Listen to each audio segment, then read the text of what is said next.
It's 2024, and what a way to kick off the new year with other than talking about the WWE and the top 10 things that I feel should be done this year in 2024. So without further ado, let's just hop right into it, and we'll be going backwards from 10 to 1.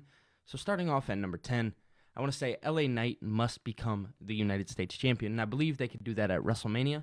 I believe that he should pin Logan Paul, the megastar, defeating the superstar. It all aligns. It all makes sense. So I definitely believe that LA Knight should be the new United States champion.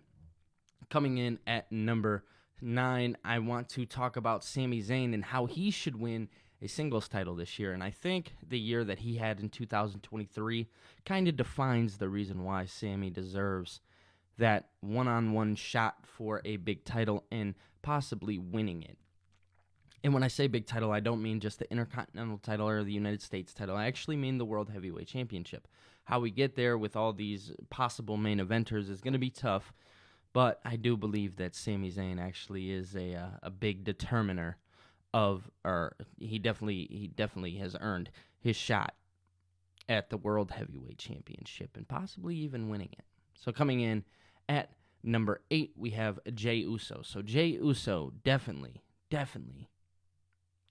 needs to dethrone Gunther. And I know this is a long shot. And I know it's something that not many people are going to want to hear. But Jey Uso has been going on one of the biggest rides of his life. Now, I believe Gunther is past the Intercontinental Championship. He has become the longest reigning, while on top of that being the most dominant Intercontinental Champion.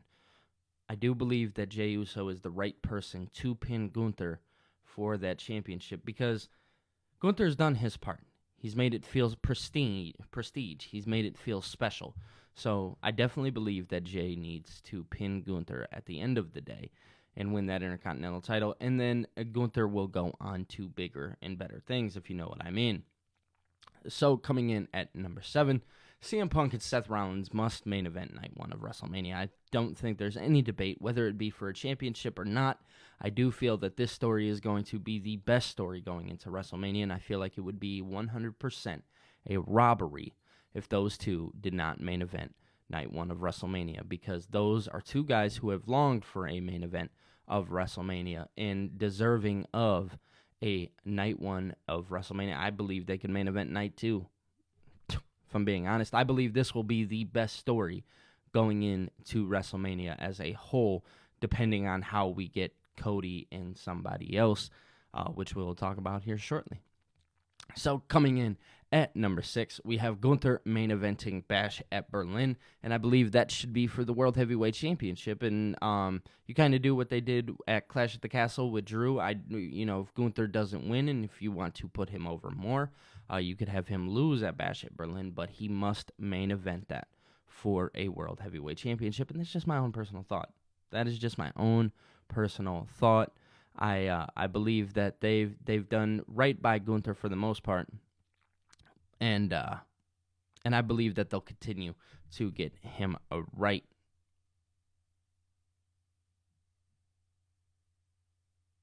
So coming in at number 5, we have Cody Rhodes losing the Royal Rumble. Yes, you heard me correctly. Cody Rhodes must lose the Royal Rumble, and the reason why I say that is because I feel like you can just have a number 1 contender champion or a number 1 contender match at the Elimination Chamber, and that's one easy way to get Cody, make him build, make him work for the story even more up until the last minute, right?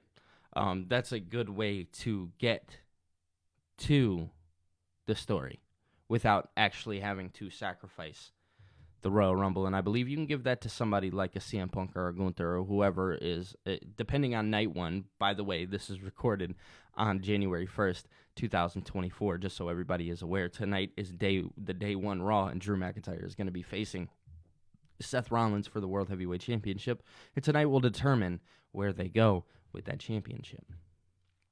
All right, so coming in at number 4, we have Nick Aldis, and I believe that he's going to face Randy Orton at WrestleMania. Randy Orton doesn't necessarily have an opponent. I get it. Right now, the whole the whole bloodline thing over on SmackDown. It's good, and it's great, but obviously they have been working with Nick Aldis a little bit, right, with Randy Orton, who's RKO'd him, and there's kind of like this heat between the two of them.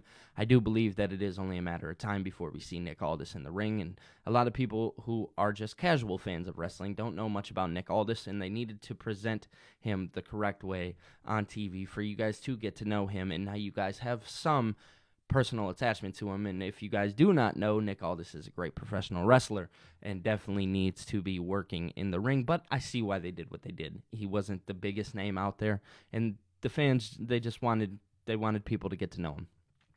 All right, so coming in at number 3, William Regal becomes the new SmackDown general manager. Obviously, Nick Aldis will go on to become a single superstar, and you can have William Regal take over. It feels like NXT all over again, and I'm so excited, right? Having William Regal on my screen, it feels like a must-do, right? We must get this done. So William Regal, I do believe, must become the new SmackDown general manager. Adam Pearce over on Raw, he's doing great. Love Adam Pearce. Leave that the same. Coming in at number 2, this one's kind of big. Solo is to turn on Roman Reigns, and where do you do it? I think there's no better place. I think you do it at WrestleMania. I believe it is time for Solo to spread his wings, fly. He no longer needs Roman Reigns. He will do fine just on his own. You will start to see the crack in the bloodline more and more and more as the weeks go on, especially now leading into the Royal Rumble. So it's going to be interesting to see what happens between Solo and Roman, but I do believe that you can do it at WrestleMania. Cost Roman the belt. Everybody who was there once to help Roman is no longer there. Simple story. Simple story. But last, certainly not least, if you guys are new here, definitely be sure to subscribe to the channel. Also, if you would like, you can become a member of the channel down below. It's linked there. You can also comment on this video and let me know your guys' thoughts and what you guys think should happen in the WWE in 2024, because there are some very big things. Definitely leave a like on the video. Other than that, last but certainly not least, Cody must defeat Roman. I've said it time and time again, but I do believe now, more than ever, it is the time for Cody to finish his story, move on. We've done everything that we could with Roman. It's been a long time coming. Hopefully one day you guys can come back to this video and be like, oh, Billy was right. That's all we're shooting for here, man, is we just want to be 100% right. But I do believe that Roman should be beaten by Cody Rhodes at WrestleMania 40 in Philadelphia. There's been a lot of speculation of The Rock coming back, and I feel like it's time to leave The Rock alone. Hollywood is back. They are off of strike. So I believe it's Cody's time. The story's running too deep. Two families, legendary families, coinciding, going one-on-one in the main event of WrestleMania 40, which will go down as the biggest WrestleMania of all time. Especially with the idea of CM Punk and Seth Rollins main eventing night 1 and Cody and Roman main eventing night 2. I don't think it gets much better than that WrestleMania right there. But other than that, guys, if you're new here, definitely be sure to subscribe to the channel. Let me know your guys' thoughts and what you guys think should happen in the WWE in 2024, because I am very interested to know what you guys feel like needs to happen. So leave down in the comments section below exactly what it is. Also, be sure to drop a like on the video. It definitely helps. And other than that, that's all I got for you. You can become a member of the Discord, and we can chit-chat it up about wrestling over in the Discord if you guys would like. I'll be talking to you guys later. Peace.